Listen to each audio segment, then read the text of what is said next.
Hello guys, welcome back to the channel. कैसे हैं आप लोग? सो गाइस, बहुत दिनों के बाद हमारा इंटरेक्शन हुआ है। Sorry for the delays. And क्योंकि इस वीक क्लर्क रिजल्ट आने के बाद काफ़ी ज़्यादा डीमोरलाइज हो गई थी, तो अपनी वापस से प्रिपरेशन को रूट में लाने के लिए काफ़ी टाइम लगा। सो आई एम बैक अगेन। तो अभी स्टार्ट करते हैं। IBPS PO की नोटिफिकेशन आ चुकी है। आई होप आप सभी ने देख ली होगी। फॉर्म की फिलिंग स्टार्ट हो चुकी है, राइट। जो आपके प्रीलिम्स की डेट होगी वो आपके 17, 23 एंड 24 अगस्त को आपका पेपर होगा। प्रीलिम्स का 3 दिन होगा, ठीक है। मेंस का एग्जाम आपका सिंगल डे एग्जाम है आपका। 12 अक्टूबर को इसके एग्जाम कंडक्ट होना है। अब पहले ना एक बार पैटर्न देखने से पहले, नोटिफिकेशन देखो आप लोगों ने डिटेल में पढ़ ही लिया होगा, बट एक बार हम जरा प्रीलिम्स की कट ऑफ देख लेते हैं क्या थी। हम बेसिकली इस वीडियो में प्रीलिम्स के ऊपर बात करेंगे। मेंस की हम एक सेपरेट वीडियो करेंगे, ठीक है। आपको कल परसों में जल्दी वो वीडियो प्रोवाइड हो जाएगी। तो अभी देखो, अगर पीओ की आप बात करो तो पीओ की कट ऑफ ना आपकी कम जाती है क्लर्क की, ये तो सभी को पता है। तो कट ऑफ देखिए 2024 के अंदर, मतलब जो अभी लास्ट ईयर गई हुई थी वो आपकी, मतलब ये कट ऑफ 100 में से आपको 48.50 नंबर चाहिए थे फॉर योर सिलेक्शन। मतलब कि प्रीलिम्स क्वालिफाई के लिए आपको 48.50 नंबर चाहिए थे। एंड 23 में आपकी 54 थी, देन 49 हुई, देन 50 हुई।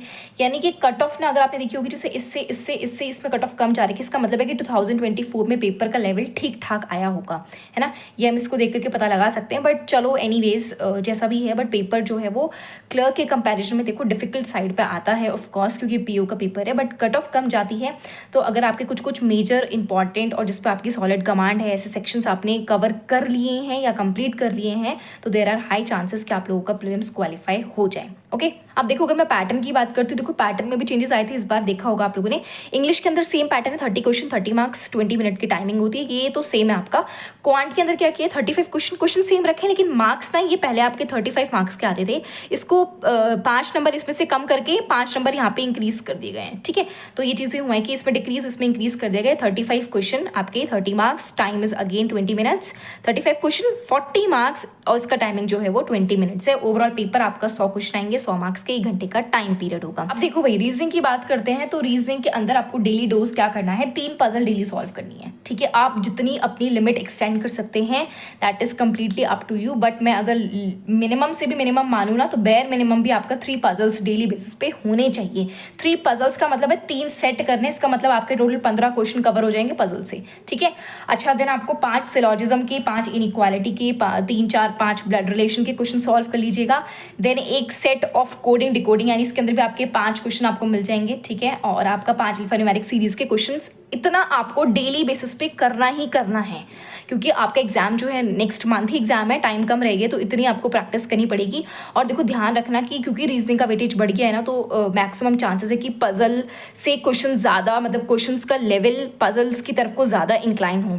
इसका मतलब है कि मतलब पजल्स के जो मार्क्स है ना वो आपके ज़्यादा बढ़ेंगे। जैसे पहले तो 20 नंबर की आती थी, तो अब हाई चांसेस हैं कि पजल्स के अंदर ज़्यादा 20 की जगह 22, 23 इस तरीके से बढ़ा दिया जाए नंबर, ठीक है। और हाँ, यहाँ पे भी बढ़ेगा ही, बट मेरा जो मेजर कहना है कि आप पजल्स के ऊपर ज़्यादा फोकस करना, क्योंकि पजल्स एग्जाम में ज़्यादा आती हैं, ठीक है। अब बात करते हैं क्वांट की। देखो क्वांट के डेली बेसिस पे आपको क्या करना है, तो 10 स्पीड मैथ्स के क्वेश्चन करना। 10 का मतलब है कि 10 सिंप्लीफिकेशन से करोगे, 10 अप्रॉक्सीमेशन से, 10 क्वाड्रेटिक से, एंड आपका 5 missing number series, 5 wrong number series. आपको डेली बेसिस पे ये क्वेश्चन करने हैं। 10 का मतलब है कि आपको हर एक पार्ट के 10 करने हैं। देन आपका 3 सेट आप डेली बेसिस पे डीआई के फॉलो जरूर करना है, यानी कि आपके 5-5-5 कहें तो 15 क्वेश्चन डेली बेसिस पे डीआई के होनी चाहिए। देन अपनी अरिथमेटिक को टॉपिक वाइज कंप्लीट करना, मतलब जैसे एक दिन परसेंटेज कर लिया, एक दिन आपने रेशियो कर लिया, एक दिन पार्टनरशिप कर लिया। अगर आपसे डेली बेसिस पे चैप्टर कंप्लीट नहीं हो रहे हैं, जो कि किसी नए बच्चे से वैसे भी नहीं हो पाएंगे, तो टॉपिक वाइज, जैसे परसेंटेज के अंदर इंक्रीज और डिक्रीज वाला कॉन्सेप्ट एक दिन कर लिया, फिर एक दिन सक्सेसिव वाला कॉन्सेप्ट कर लिया। तो मतलब इस तरीके से आप अपने, तो टॉपिक वाइज कंप्लीट करना या फिर सब टॉपिक वाइज कंप्लीट करना, कंप्लीटली अप टू कितनी हद तक आपकी प्रिपरेशन है उसके ऊपर डिपेंड करता है, ठीक है। और अगर नहीं हो पा रहा है, अरिथमेटिक डिफिकल्ट लगती है, जो कि पहले मुझे भी लगा करती थी, तो ठीक है, अपने ईजी चैप्टर्स के ऊपर कमांड बनाना, ठीक है। जो भी ईजी चैप्टर्स होंगे उसको कवर करने की कोशिश करना।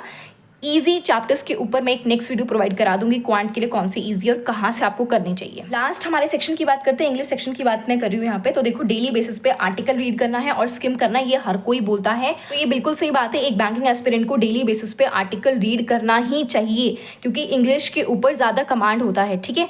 तो डेली बेसिस पे आर्टिकल रीड स्किम करें ना। आप किसी भी आप न्यूज़पेपर से भी फॉलो कर सकते हैं, वरना मैं तो निमिषा मैम से कर लेती हूँ, ठीक है। निमिषा मैम का जो आपका डेली बेसिस पे मॉर्निंग आता है वो करने ना, विशाल सर वगैरह का जिससे भी आप कंफर्टेबल है उसे फॉलो कर लीजिए।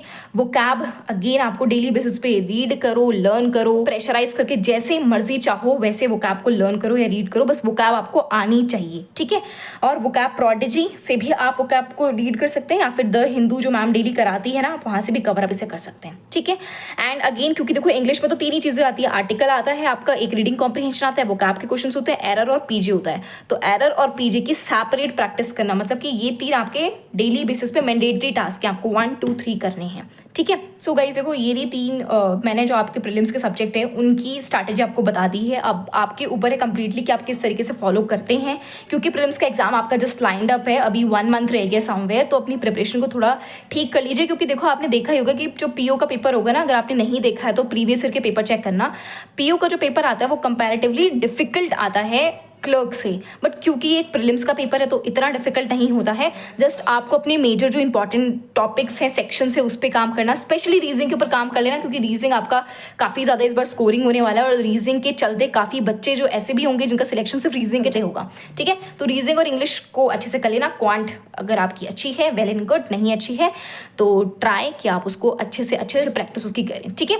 सो आज की इस वीडियो को यही एंड करते हैं। वीडियो कैसी लगी कमेंट सेक्शन में ज़रूर बताइएगा, एंड आपको कोई भी डाउट वगैरह होते हैं कमेंट कर दीजिएगा, ठीक है। I will definitely respond to you, and please like share subscribe to this channel for more videos and more update. Thank you everyone.